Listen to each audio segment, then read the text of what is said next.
അപ്പോൾ ഇന്നത്തെ നമ്മുടെ cinema it chapter 1 director Andy Muschietti സംവിധാനം ചെയ്ത് 2017 പുറത്തിറക്കിയ അടിപൊളി ഹൊറർ മിസ്റ്ററി മൂവിയാണ് ഇറ്റ് ചാപ്റ്റർ 1.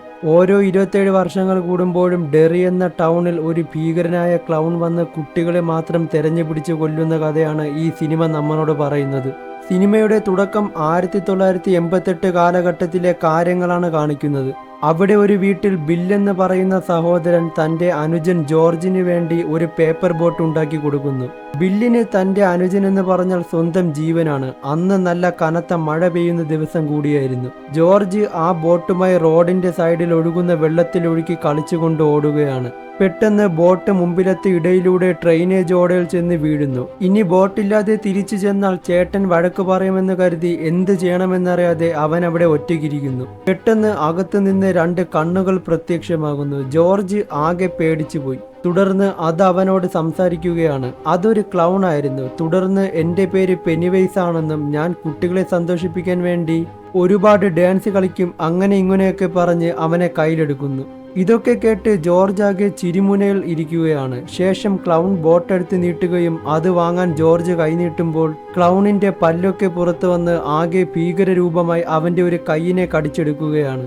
അവൻ നിലവിളിച്ചെങ്കിലും ആ കനത്ത മഴയത്ത് അത് കേൾക്കാൻ ആരും ഉണ്ടായിരുന്നില്ല. അങ്ങനെ ജോർജിനെ അകത്തേക്ക് വലിച്ചെടുത്തുകൊണ്ട് പോവുകയാണ്. പിന്നീട് ജോർജിനെ ഇന്നേ വരെ ആരും കണ്ടിട്ടില്ല. അവന്റെ സഹോദരൻ ബില്ലൊഴികെ ബാക്കിയെല്ലാവരും അവൻ മരിച്ചുപോയി കാണുമെന്ന് വിശ്വസിക്കുന്നു. ഇത്രയും സീൻ കാണിച്ചുകൊണ്ടാണ് ഈ മൂവി ഇവിടെ തുടങ്ങുന്നത്. ശേഷം ആ ടൗണിലുള്ള ചെമ്മരിയാടുകളുടെ ഒരു കശാപ്പുശാല കാണിക്കുകയാണ്.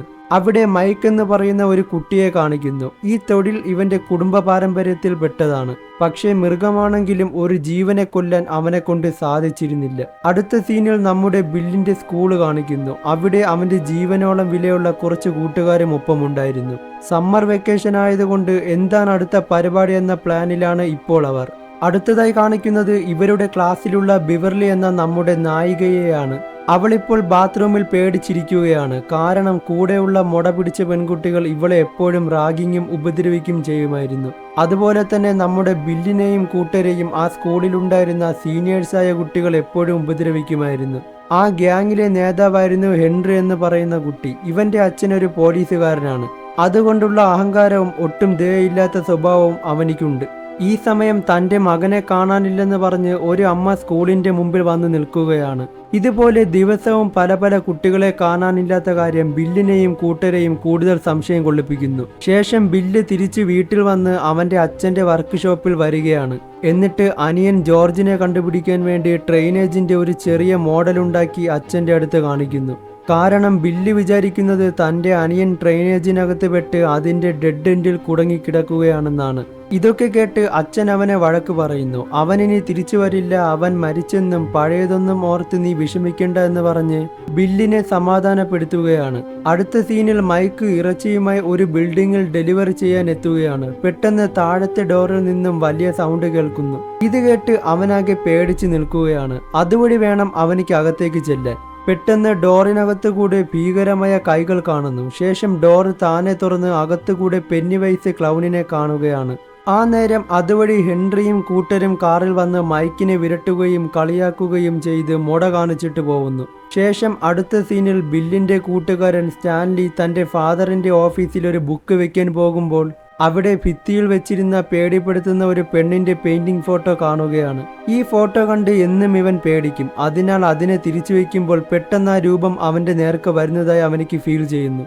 എന്നാൽ അത് വേറെ ആരുമല്ല, അത് പെന്നിവൈസ് ആയിരുന്നു. സ്റ്റാൻലി ജീവനും കൊണ്ട് തിരിഞ്ഞോടുകയാണ്. ഈ ഒരു സീൻ ഇവിടെ അവസാനിക്കുന്നു. ശേഷം കാണിക്കുന്നത് ബില്ല് തൻ്റെ കൂട്ടുകാരെയും വിളിച്ച് ആ ഡ്രെയിനേജിന്റെ എൻഡ് വരുന്ന സ്ഥലത്ത് അനിയനെ അന്വേഷിച്ചു പോകുന്ന സീനാണ്. ഇതേ സമയം ഇവിടെ ബെൻ എന്ന് പറയുന്ന കുട്ടി തൻ്റെ ഇഷ്ടസ്ഥലമായ ലൈബ്രറിയിലിരുന്ന് ഈ ഡെറി ടൗണിനെ കുറിച്ചുള്ള ചരിത്രം വായിച്ചു കൊണ്ടിരിക്കുകയാണ്. ഇവനിക്ക് അങ്ങനെ ഫ്രണ്ട്സ് ഒന്നുമില്ല. നിഗൂഢ നിറഞ്ഞ കാര്യങ്ങളും അതിനെപ്പറ്റി അന്വേഷിച്ചിറങ്ങുന്നതുമായ ഹോബിയാണ് ഇവൻ്റേത്. ആളൊരു ജീനിയസും കൂടിയാണ്. ഡെറി ടൗണിനെ കുറിച്ചുള്ള ബുക്കിൽ ഈസ്റ്റർ എഗ്സും പിടിച്ചു നിൽക്കുന്ന കുട്ടികളെ കാണുന്നു. അടുത്ത പേജിൽ ഈസ്റ്റർ ദിവസം കുറെ ആളുകളുടെ മരണത്തിന് കാരണമായ ഒരു സ്ഫോടന ന്യൂസും കാണുന്നു. തൊട്ടടുത്ത പേജിൽ മുമ്പ് കണ്ട കുട്ടികൾ മരിച്ചു കിടക്കുന്ന രംഗങ്ങളും കാണുകയാണ്. ഇതൊക്കെ കണ്ട് ഇതിന്റെയൊക്കെ അർത്ഥം എന്താണെന്ന് ആലോചിച്ചിരിക്കുമ്പോൾ പെട്ടെന്നൊരു മ്യൂസിക് അവിടെ കേൾക്കുകയാണ്. തിരിഞ്ഞു നോക്കുമ്പോൾ കണ്ടത് ചുവന്ന ഒരു ബലൂൺ പറന്ന് വരുന്നതാണ്. അതിനർത്ഥം ഇവിടെ പെനിവൈസ് ഉണ്ടെന്നാണ്. അങ്ങനെ പേടിച്ച് മ്യൂസിക് കേട്ട ഭാഗത്തേക്ക് പോകുമ്പോൾ അത് കേട്ടത് ലൈബ്രറിയിലെ ഇരുട്ടടഞ്ഞ ഒരു റൂമിൽ നിന്നാണ്. അവിടെ ഒരുപാട് ഈസ്റ്റർ എഗ്സുകൾ കിടക്കുന്നു. പെട്ടെന്ന് അവിടെ നിന്ന് തലയില്ലാത്ത ഒരു ഉടലും കാലും കൈയും മാത്രമുള്ള മനുഷ്യൻ അവനെ പിടിക്കാൻ വേണ്ടി വരുന്നു. ഇത് കണ്ടതും ജീവനും കൊണ്ട് അവനോട് ഒരുവിധം രക്ഷപ്പെട്ട് പുറത്തേക്ക് വരികയാണ്. എന്നാൽ പുറത്തേക്ക് വന്നത് അതിലും വലിയ ആപത്തിലോട്ട്. കാരണം പുറത്ത് ഹെൻറിയും കൂട്ടരും നിൽക്കുന്നു. അവർ അവനെ ഒരുപാട് ഉപദ്രവിക്കുകയാണ്. ആ സമയം അതുവഴി കടന്നുപോയ ഒരു കാറിലെ ആൾക്കാരോട് ബെൻ സഹായം ചോദിക്കുന്നു. പക്ഷെ അവർ ഇവനെ മൈൻഡ് ചെയ്തത് പോലുമില്ല. പോരാത്തതിന് ആ കാറിനകത്ത് ഒരു ചുവന്ന ബലൂണും ഇരിപ്പുണ്ട്. അതിനർത്ഥം ഈ കാറിലുള്ളവർ പെന്നിവൈസിന്റെ വശത്തുള്ളവരായിരുന്നു. അതുകൊണ്ടാണ് അവർ ഇവനെ രക്ഷിക്കാൻ ശ്രമിക്കാത്തത്. തുടർന്ന് ക്രൂരനായ ഹെൻറി ബെന്നിന്റെ വയറ്റിൽ തന്റെ പേരിന്റെ ഫസ്റ്റ് എച്ച് എന്ന ലെറ്റർ എഴുതുകയാണ്. അങ്ങനെ എങ്ങനെയൊക്കെയോ അവരെ തട്ടിമാറ്റി ബെൻ അവിടുന്ന് രക്ഷപ്പെട്ട് താഴോട്ട് ഓടുകയാണ്. തൊട്ടു പിന്നാലെ അവരും. ഹെൻറി ഓടുന്ന വഴിക്ക് കത്തി മിസ്സാവുകയും അത് തപ്പുന്ന സമയം കൊണ്ട് അവനെ പിടിച്ചുകൊണ്ട് വരാൻ രണ്ടുപേരെ പറഞ്ഞയക്കുകയും ചെയ്യുന്നു. അവനെ കയ്യിൽ കിട്ടിയാൽ കൊല്ലുമെന്നുള്ള കലിയിൽ ഹെൻറി നിൽക്കുകയാണ്. ഇതേ സമയം ബില്ലും കൂട്ടരും ജോർജിനെ തപ്പി ട്രെയിനേജിന്റെ അവസാനത്തെ എൻഡിൽ വന്ന് നോക്കുകയാണ്. അന്നേരം അവിടേക്ക് ബെൻ അവരുടെ കയ്യിൽ നിന്നും രക്ഷപ്പെട്ട് തളർന്നു വന്നിരിക്കുന്നു. എന്നിട്ട് അവരോട് കാര്യങ്ങളെല്ലാം തുറന്നു പറയുകയാണ്. ഇത് കേട്ടതോടെ അവർ ബെന്നിനെയും കൂട്ടി അവിടുന്ന് രക്ഷപ്പെട്ടു പോകുന്നു. അവർ പോയി കഴിയുമ്പോൾ ഹെൻറിയുടെ കൂട്ടുകാരൻ ബെന്നിനെ നോക്കി അവിടേക്ക് വന്ന് അതിനകത്ത് കയറി ഒരുപാട് ദൂരെ എത്തുമ്പോൾ പല പല വികൃതമായ രൂപങ്ങൾ അവിടെ കിടക്കുകയാണ്. തുടർന്ന് പെന്നിവൈസ് അവിടേക്ക് വന്ന് അവനെ ക്രൂരമായി കടിച്ചു കീറുന്നു. അവന്റെ നിലവിളി തിരിച്ചു പോയിക്കൊണ്ടിരുന്ന ബെന്ന് കേൾക്കുകയാണ്. പക്ഷെ അതവൻ വലിയ കാര്യമാക്കിയില്ല. അങ്ങനെ അവരെല്ലാം വഴിയോരത്ത് വന്നു നിന്നിട്ട് ബെന്നിന് പരുക്ക് പറ്റിയതിനാൽ അവനെ അവിടെ ഇരുത്തി ബാക്കിയെല്ലാവരും ഒരു കടയിൽ കയറി മരുന്നും കാര്യങ്ങളും വാങ്ങിക്കുന്നു. അപ്പോഴാണ് ഒരു കാര്യം അവർ ഓർക്കുന്നത്. ഈ മരുന്നിന് കൊടുക്കാനുള്ള പൈസ അവരുടെ കയ്യിലില്ല. ആ സമയത്ത് അവിടെ അപ്രതീക്ഷിതമായി ബിവർലിയെ അവർ കാണുകയാണ്. എന്നിട്ട് അവളോട് കാര്യമെല്ലാം പറഞ്ഞ് അവളുടെ സഹായത്താൽ കടക്കാരന്റെ കണ്ണ് വെട്ടിച്ച് മരുന്നും കൊണ്ടവർ പുറത്തേക്ക് പോവുകയാണ്. അങ്ങനെ എല്ലാവരും പുറത്തു വന്നിട്ട് നാളെ നമ്മൾ ഒരു തടാകത്ത് കുളിക്കാൻ പോകും, ഒപ്പം നീയും വരണമെന്ന് പറഞ്ഞ് എല്ലാവരും ബിവർലിയെ ക്ഷണിക്കുന്നു. ശേഷം കാണിക്കുന്നത് ബിവർലിയുടെ വീടാണ്. അവൾക്കാണെങ്കിൽ അമ്മയില്ല. കൂടെ ഉണ്ടെന്ന് പറയാൻ അച്ഛൻ മാത്രമേ ഉണ്ടായിരുന്നുള്ളൂ. പക്ഷെ അദ്ദേഹം അവളോട് വളരെ മോശമായിട്ടാണ് പെരുമാറിയിരുന്നത്. അയാൾ അവളുടെ മുടിയെ പിടിച്ചിട്ട് ഒരുപാട് വളർന്നു, നീ കുട്ടിയാണ്, മുടി പെട്ടെന്ന് തന്നെ വെട്ടിക്കളയാൻ പറയുകയാണ്. തുടർന്ന് മനസ്സിന്റെ മനസ്സോടെ അവളുടെ ഭംഗിയായ മുടി അവൾ കണ്ണീരോടെ വെട്ടിക്കളയുകയാണ്. ശേഷം അടുത്ത സീനിൽ കാണിക്കുന്നത് അവരെല്ലാം ഒരുമിച്ച് തടാകത്തിൽ വന്ന് സന്തോഷങ്ങൾ പങ്കിടുന്ന നിമിഷങ്ങളാണ്. അന്നത്തെ ദിവസം അവർക്ക് ഒരിക്കലും മറക്കാൻ പറ്റാത്ത അനുഭവങ്ങളായിരുന്നു. അതിനുശേഷം അവരെല്ലാം ബെന്നിന്റെ വീട്ടിലേക്ക് പോവുകയാണ്. അവിടെ നോക്കുമ്പോൾ അവർ കണ്ടത് ഞെട്ടിക്കുന്ന കാഴ്ച. ഡെറി ടൗണിന്റെ ചരിത്രം മുഴുവനും അവൻ ഭിത്തിയിൽ ഒട്ടിച്ചു വെച്ചിരിക്കുന്നു. പണ്ട് മുതലേ ഇവിടുന്ന് കാണാതായ ആളുകളെ കുറിച്ചും എന്നാൽ അവരുടെ ഡ്രസ്സുകളെല്ലാം ഒരു കിണറിന്റെ അടുത്ത് നിന്ന് കിട്ടിയതുമായ കാര്യങ്ങൾ അവൻ ബാക്കിയുള്ളവരോട് പറയുന്നു. അടുത്ത സീനിൽ അവരുടെ കൂട്ടത്തിലെ എഡ്ഡി എന്ന കുട്ടി സ്കൂള് കഴിഞ്ഞ് വീട്ടിലേക്ക് നടന്നു പൊയ്ക്കൊണ്ടിരിക്കുകയാണ്. അന്ന് അവൻ ഒറ്റയ്ക്കായിരുന്നു തിരിച്ചു പോയത്. അങ്ങനെ പോകുന്ന വഴിക്ക് സൈഡിലായിട്ട് ഒരു പഴയ ബിൽഡിംഗ് കാണുകയാണ്. അത് കാണുമ്പോഴേ ആരായാലും ഒന്ന് പേടിച്ചു പോകും. പ്രേതാലയം നിറഞ്ഞ ഒരു ബിൽഡിംഗ് പോലെയായിരുന്നു അത്. ഇവനിക്കാണെങ്കിൽ ശ്വാസം മുട്ടലിന്റെ അസുഖവുമുണ്ട്. അതുകൊണ്ട് മനസ്സിൽ പേടി തട്ടിയതോടെ ശ്വാസം മുട്ടൽ കൂടുകയാണ്. അങ്ങനെ അതിന്റെ മരുന്നെടുക്കുന്ന വെപ്രാളത്തിനിടയ്ക്ക് മരുന്ന് താഴെ വീഴുകയും പെട്ടെന്ന് മുമ്പിൽ നിന്നും ഒരു വികൃതമായ കൈവന്ന് മരുന്നെടുത്ത് അവന് കൊടുക്കുകയാണ്. ആളുടെ മുഖമാണെങ്കിൽ ആകെ അഴുവി സോംബികളെ പോലെയായിരുന്നു. അയാളെ കണ്ടതോടെ പകുതി ജീവൻ നഷ്ടപ്പെട്ട് പേടിച്ച് നിലവിളിച്ച് അകത്തുകൂടെ കയറി അപ്പുറത്തേക്ക് ഇറങ്ങി നോക്കുമ്പോൾ അയാൾക്ക് പകരം അവിടെ പെന്നിവൈസ് നിൽക്കുകയാണ്. തുടർന്ന് ആ കാലൻ പെന്നിവൈസിന്റെ കയ്യിൽ നിന്നും എഡ്ഡി കഷ്ടിച്ച് രക്ഷപ്പെട്ട് ഓടിമറയുന്നു. അടുത്ത സീനിൽ ബിവർലിയുടെ വീടാണ് കാണിക്കുന്നത്. ബെന്ന് ലൈബ്രറിയിൽ നിന്നും എഴുതിയ ഒരു കവിത അവളുടെ നോട്ട്ബുക്കിനകത്ത് നിന്നും കിട്ടുന്നു. അങ്ങനെ അത് വായിക്കാൻ വേണ്ടി ബാത്റൂമിൽ പോയിരിക്കുമ്പോൾ വാഷ് ബേസിനിൽ നിന്നും കുറെ ആളുകളുടെ നിലവിളി കേൾക്കുകയാണ്. അങ്ങനെ അവിടെ ഉണ്ടായിരുന്ന ഒരു ടേപ്പ് എടുത്ത് അതിനകത്ത് കൂടി ഇറക്കി നോക്കുമ്പോൾ അതിന്റെ എൻഡ് തട്ടുകയാണ്. ശേഷം തിരിച്ചെടുക്കുമ്പോൾ അതിൽ ഒരുപാട് മുടിയും ചോരയും പറ്റിപ്പിടിച്ചിരിക്കുന്നു. അവൾ എത്ര തവണ വലിച്ചിട്ടും അത് അവസാനിക്കുന്നില്ല. പെട്ടെന്ന് അത് അവളുടെ കയ്യിൽ കയറി ചുറ്റുകയാണ്. തുടർന്ന് കഴുത്തിലും ചുറ്റിപ്പിടിച്ച് താഴോട്ട് വലിക്കുന്നു. ശേഷം അതിനകത്ത് നിന്നും ഒരുപാട് ചോര മുകളിലേക്ക് വരികയാണ്. ബാത്റൂമിൽ നിറച്ചും പെയിന്റ് അടിച്ചതുപോലെ ചോര കൊണ്ട് നിറയുന്നു. അവളുടെ ശരീരം മുഴുവനും ചോരയിൽ കുളിച്ചു നിൽക്കുകയാണ്. ഇവളുടെ നിലവിളി കേട്ട് അച്ഛൻ അകത്തേക്ക് വരികയാണ്. അവൾ നടന്നതെല്ലാം പേടിയോടെ പറഞ്ഞെങ്കിലും അദ്ദേഹത്തിന്റെ റിപ്ലൈ ഇതായിരുന്നു: നിനക്കെന്താ ഭ്രാന്തുണ്ടോ? ഇവിടെ ഒന്നും ഒരു കുഴപ്പവുമില്ലല്ലോ എന്ന്. അദ്ദേഹം നോക്കുമ്പോൾ അവിടെ ഒരു കുഴപ്പവുമില്ല. തന്റെ മകൾ അബ്നോർമലായിട്ട് എന്തൊക്കെയോ വിളിച്ചു പറയുന്നെന്ന് കരുതി അദ്ദേഹം അവിടെ നിന്നും പോകുന്നു. പിന്നീട് കാണിക്കുന്നത് ബില്ലിനെയാണ്. തന്റെ അനിയന്റെ കാര്യം ആലോചിച്ച് വിഷമത്തോടെ ഇരിക്കുമ്പോൾ പുറത്തു നിന്നും സൗണ്ട് കേൾക്കുകയും മുമ്പിലോട്ട് നോക്കുമ്പോൾ കാൽപ്പാടുകളും കാണുന്നു. അങ്ങനെ കാൽപ്പാടുകൾ പിന്തുടർന്നു പോയപ്പോൾ എത്തിയത് ബേസ്മെന്റിലേക്കാണ്. അവിടെ തന്റെ അനിയൻ ജോർജ് നിൽപ്പുണ്ട്. ജോർജ് ഇമോഷണലായിട്ട് ബില്ലിനോട് സംസാരിക്കുന്നു. പെട്ടെന്ന് അവന്റെ രൂപമാകെ മാറി അവിടേക്ക് പെന്നിവൈസ് വരികയാണ്. ബില്ലിന്റെ ഭാഗ്യമെന്ന് പറയാം, പെന്നിവൈസിന്റെ കയ്യിൽ നിന്നും ജസ്റ്റ് മിസ്സിന് അവൻ രക്ഷപ്പെടുകയാണ്. അങ്ങനെ ബിവർലി ബാക്കി എല്ലാവരെയും വിളിച്ച് തന്റെ ബാത്റൂം കാണിച്ചു കൊടുക്കുകയാണ്. അവരും വന്ന് നോക്കുമ്പോൾ കണ്ടത് ബിവർലി കണ്ട അതേ കാര്യമാണ്. അങ്ങനെ എല്ലാവരും ചേർന്ന് ആ ബാത്റൂം അവിടെ ക്ലീൻ ആക്കുകയാണ്. ഇവരെല്ലാവർക്കും ഒരേപോലത്തെ കാര്യങ്ങളാണ് അനുഭവപ്പെടുന്നത്. എല്ലാവരും ഒറ്റയ്ക്കിരിക്കുമ്പോൾ ഇതുപോലത്തെ സംഭവങ്ങൾ ഉണ്ടായതിനെ കുറിച്ചൊക്കെ ചർച്ച ചെയ്യുകയും നമുക്കെല്ലാവർക്കും എന്തോ വലിയ ആപത്ത് വരുന്നുണ്ടെന്നും അവർക്ക് മനസ്സിലാകുന്നു. ശേഷം അതൊക്കെ കഴിഞ്ഞ് സംസാരിച്ചുകൊണ്ട് പുറത്തേക്ക് വന്ന് നോക്കുമ്പോൾ അവിടെ ഹെൻറിയുടെ കാറും മൈക്കിന്റെ സൈക്കിളും മറിഞ്ഞു കിടക്കുന്നു. ഇത് കണ്ടതോടെ മൈക്കിന് എന്തോ ആപത്ത് സംഭവിച്ചിട്ടുണ്ടെന്ന് മനസ്സിലായി അവനെ രക്ഷിക്കാൻ അവരെല്ലാവരും അങ്ങോട്ടേക്ക് പോകുന്നു. ഇതേ സമയത്ത് ഇവിടെ ഹെൻറിയും ടീമും മൈക്കിനെ ക്രൂരമായി ഉപദ്രവിക്കുകയും പച്ചയിറച്ചി തീറ്റിപ്പിക്കുകയും ചെയ്യുന്നു. ആ നേരത്ത് മൈക്ക് മുമ്പിലായി നോക്കുമ്പോൾ കുറച്ച് ദൂരെയായിട്ട് പെന്നിവൈസ് ഏതോ കുട്ടിയുടെ ഒരു കൈ കടിച്ചു തിന്നുകൊണ്ടിരിക്കുകയാണ്. പെട്ടെന്ന് തന്നെ അവിടേക്ക് ബില്ലും കൂട്ടരും എത്തുന്നു. എന്നിട്ട് ഹെൻറിയെയും ടീമിനെയും കല്ലുകൊണ്ടെറിഞ്ഞ് പട്ടിയെ പോലെ ഓട്ടിച്ചു വിടുന്നു. അങ്ങനെ മൈക്ക് രക്ഷപ്പെടുകയും അവരുടെ കൂടെ കൂടുകയും ചെയ്യുന്നു. പിന്നീട് വേറൊരു ദിവസം എല്ലാവരും ഒരുമിച്ച് കൂടി കാണാതായവരുടെ കാര്യത്തെപ്പറ്റി സംസാരിക്കുകയാണ്. താൻ വായിച്ച ഡെറി ടൗണിന്റെ ബുക്കുകളെ പറ്റിയും എനിക്ക് മനസ്സിലായ കാര്യങ്ങളെന്നും പറഞ്ഞ് ഓരോ 27 വർഷം കൂടുമ്പോഴും ആൾക്കാരെ പലയിടങ്ങളിൽ നിന്ന് കാണാതാവുകയും പിന്നീട് അതങ്ങ് നിൽക്കുകയും വീണ്ടും 27 വർഷം കഴിയുമ്പോൾ വീണ്ടും അതുപോലെ തന്നെ സംഭവിക്കുന്നു എന്ന് ബെൻ അവരോട് പറയുന്നു. ഇതിനെപ്പറ്റി അവർ ചർച്ച ചെയ്ത് അവസാനം അവർക്ക് കാര്യം മനസ്സിലാവുകയാണ്. 27 വർഷം കൂടുമ്പോൾ ആളുകളെ പിടിച്ചു കൊണ്ടുപോകാൻ വേണ്ടി ഇവിടെ ഒരാൾ വരുമെന്നും എന്നാൽ കുട്ടികളെയാണ് മെയിൻ ഫോക്കസ് ആയതുകൊണ്ട് അവരുടെ ശ്രദ്ധ പിടിച്ചു പറ്റാൻ വേണ്ടി ജോക്കറിന്റെ വേഷം ധരിച്ചതാണെന്നും അവർക്ക് മനസ്സിലായി. അങ്ങനെ ബില്ല് എല്ലാവരെയും വിളിച്ച് വീട്ടിൽ പോയിട്ട് പ്രൊജക്ടറിൽ ഡെറി ടൗണിന്റെ മാപ്പ് പകർത്തുകയാണ്. അതിലവർ ചെക്ക് ചെയ്യുമ്പോൾ കാണാതായവരുടെ സ്ഥലത്ത് നിന്നും അവിടെ ഉറപ്പായും ഒരു ട്രെയിനേജ് ഉണ്ടെന്നുള്ള കാര്യം കണ്ടെത്തുന്നു. ആ ട്രെയിനേജ് എല്ലാം വന്ന് ഒന്നിക്കുന്നത് ഒരേ ദിശയിലേക്കുമാണ്. എന്നാൽ അത് വന്ന് ഒന്നിക്കുന്ന ദിശ എഡ്ഡി കണ്ട് പേടിച്ച ആ പഴയ ബിൽഡിങ്ങിലോട്ടുമാണ്.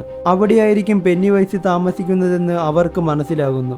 ഇതൊക്കെ കണ്ടും കേട്ടും പേടിച്ച് എഡ്ഡിക്ക് ശ്വാസമുട്ടൽ കൂടാനിടയാകുന്നു. തുടർന്ന് ബില്ല് പ്രൊജക്ടർ ഓഫ് ചെയ്യുകയാണ്. പക്ഷേ പ്രൊജക്ടർ ഓട്ടോമാറ്റിക്കായിട്ട് പല പല ഫോട്ടോയും റണ്ണിങ് ആയിക്കൊണ്ടിരിക്കുന്നു. അവർ എത്ര നിർത്താൻ ശ്രമിച്ചിട്ടും അതിന് സാധിച്ചില്ല. അവസാനം അതിൽ ജോർജിന്റെ ഫോട്ടോ കാണിക്കുകയാണ്. ഒപ്പം അവന്റെ അമ്മയെയും കാണിക്കുന്നു. പെട്ടെന്ന് അതിൽ നിന്നും പെന്നിവൈസ് പുറത്തേക്ക് വന്ന് അവരെ ആക്രമിക്കാൻ തുടങ്ങുന്നു.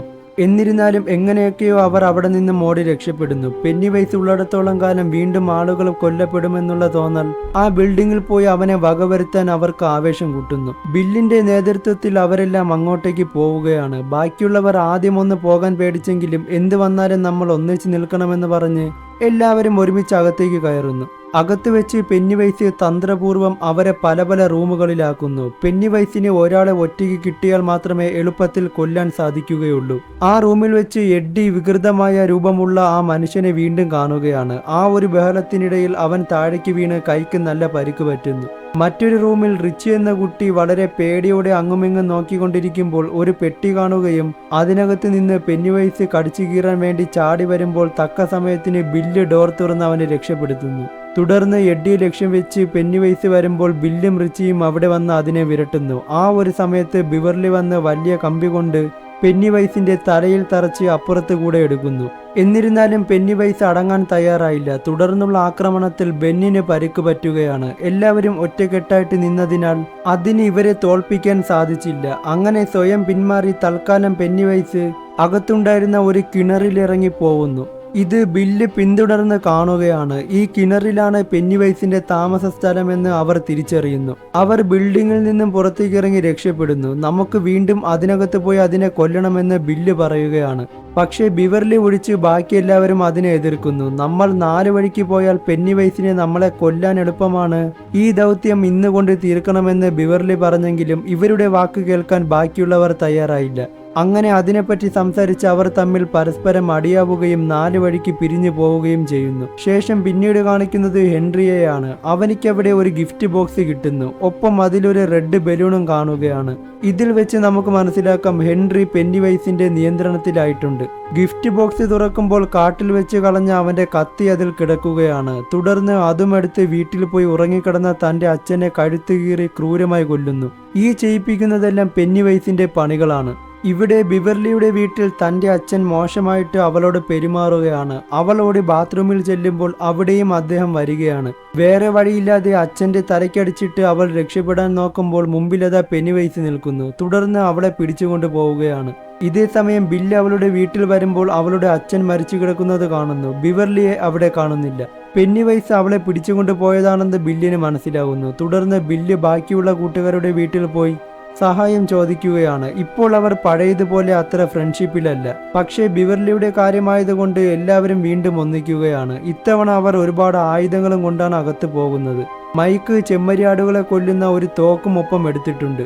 ഈ സമയത്ത് ആ കിണറിനകത്തുള്ള സ്ഥലത്ത് ബിവർലി ബോധം കെട്ട് കിടക്കുകയാണ്. അവൾക്ക് ബോധം വന്ന് നോക്കുമ്പോൾ മുകളിൽ ഒരുപാട് കുട്ടികളുടെ ബോഡികൾ പറന്നു കിടക്കുന്നു. ഇവരുടെ ടൗണിൽ നിന്നും കാണാതായ ആൾക്കാരുടെ എല്ലാ ബോഡികളും അവിടെയുണ്ട്. പെട്ടെന്ന് പെന്നിവൈസ് അവിടെ ചാടി വരികയാണ്. എന്നിട്ട് അവളെ കൂടുതൽ പേടിപ്പിക്കാൻ ശ്രമിക്കുന്നു. എന്നിട്ട് അവളുടെ അടുത്തേക്ക് വന്ന് വാ തുറക്കുകയാണ്. പെന്നിവൈസിന്റെ വായനകത്തുള്ള ഒരു വെളിച്ചം കണ്ടതോടെ അവൾ ബോധം കെട്ട് മുകളിലേക്ക് പറന്നുയരുന്നു.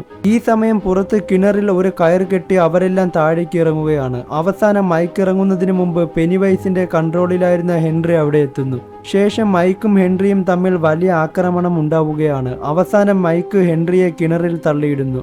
എന്നിട്ട് അവരുടെ ഒപ്പം താഴേക്ക് ഇറങ്ങുന്നു. ഈ സമയം കൂടെ ഉണ്ടായിരുന്ന സ്റ്റാൻലി എന്ന കുട്ടി ഒറ്റപ്പെട്ടു പോവുകയാണ്. അവിടെ വെച്ച് പെന്നിവൈസ് അവന്റെ മുഖം കടിച്ചു കീറുന്നു.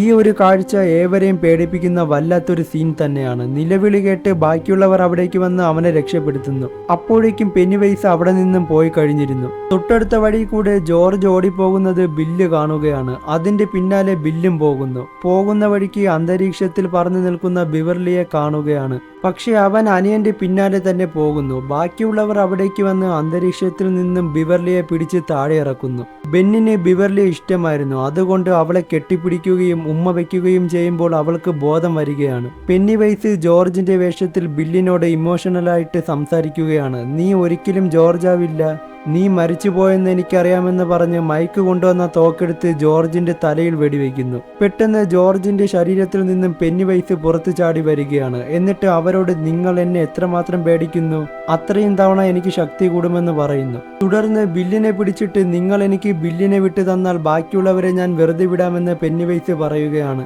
ഇത് കേട്ടത് മരിക്കാനെങ്കിൽ എല്ലാവരും ഒരുമിച്ചെന്ന് പറഞ്ഞ് അവരെല്ലാം പേടിയില്ലാതെ പെന്നിവൈസിനെ ആക്രമിക്കുന്നു. പെന്നിവൈസ് കയ്യിലുള്ള എല്ലാ അടവുകളും പ്രയോഗിച്ചെങ്കിലും അവരെ തോൽപ്പിക്കാൻ പെന്നിവൈസിന് കഴിഞ്ഞില്ല. മുഖത്തുകൂടെ കൈയും പല പല വികൃതമായ രൂപമെടുത്തെങ്കിലും ഒരു രക്ഷയുമില്ല. അവരെല്ലാം ഒരുമിച്ച് നിന്ന് തിരിച്ചറ്റാക്ക് ചെയ്തു. അവസാനം പെന്നിവൈസ് അവരുടെ മുന്നിൽ പേടിക്കുകയും തോൽക്കുകയും ചെയ്യുന്നു. അങ്ങനെ അവസാനം പെന്നിവൈസ് സ്വയം കഷ്ണങ്ങളായി ഒരു താഴ്ചയിൽ വന്ന് വീഴുകയാണ്. ഇത്രയും സംഭവിച്ചതും അന്തരീക്ഷത്തിൽ പറന്നു നിന്ന ബോഡികളെല്ലാം താഴോട്ട് വരുന്നു. ശേഷം പ്രശ്നങ്ങളൊക്കെ അവസാനിച്ച് പിറ്റേ ദിവസം എല്ലാവരും കൂടുമ്പോൾ ബിവർലി കണ്ട ഒരു സ്വപ്നം അവരോട് പറയുകയാണ്. സ്വപ്നത്തിൽ നമ്മളെല്ലാവരും ഒരു സ്ഥലത്തുണ്ടായിരുന്നു, പക്ഷേ നമുക്ക് വയസ്സധികം ഉണ്ടായിരുന്നുവെന്നും പെന്നിവൈസിന്റെ വീണ്ടും ഒരു തിരിച്ചുവരവിന്റെ ഭാഗമായിട്ടാണ് അതെന്നും അവൾ പറയുന്നു. ഇത് കേട്ടതും എല്ലാവരും എഴുന്നേറ്റ് ഉള്ളം കൈ മുറിച്ച് ആ ചോരയോടെ പരസ്പരം കൈകോർത്ത് അടുത്ത 27 വർഷം കഴിയുമ്പോൾ പെന്നിവൈസ് വന്നാൽ നമ്മൾ ഒരുമിച്ച് വീണ്ടും അതിനെ നേരിടുമെന്ന് പറഞ്ഞ് പ്രതിജ്ഞ ചെയ്യുന്നു. ഇതോടുകൂടി ഈ സിനിമ ഇവിടെ അവസാനിക്കുകയാണ്.